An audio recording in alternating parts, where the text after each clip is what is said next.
Mes chers collègues, devant cette volonté du Parti socialiste de rejeter en bloc, sans débat, un texte parce que le Sénat aurait supprimé l'objectif de 50% du nucléaire, on peut s'interroger.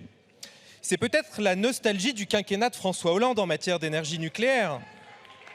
Mais rassurez-vous, mes chers collègues, même vos anciens camarades sont prêts à tourner la page.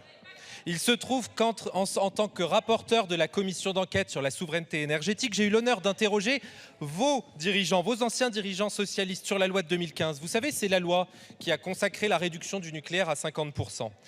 C'était un accord de coin de table qui allait affaiblir durablement la filière, selon Arnaud Montebourg, ancien ministre socialiste.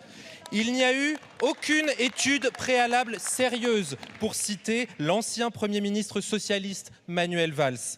C'était un objectif que je ne souhaitais pas voir figurer dans la loi, enfin, selon l'ancienne ministre socialiste Ségolène Royal, qui a présenté cette loi devant notre Assemblée.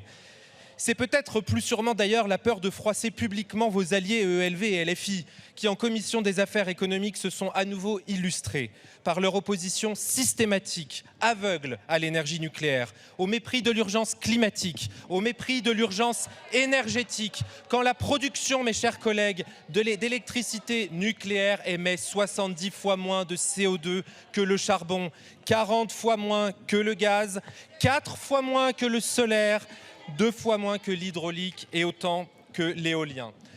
Difficile en tout cas donc de suivre les méandres sinueux de la pensée socialiste qui s'est abstenue en commission et qui vient ici déposer une motion de rejet préalable. Cette motion avec le groupe Renaissance, nous la repousserons. Cette motion, elle vous place une nouvelle fois, je le regrette, dans le camp de l'obstruction et de l'irresponsabilité.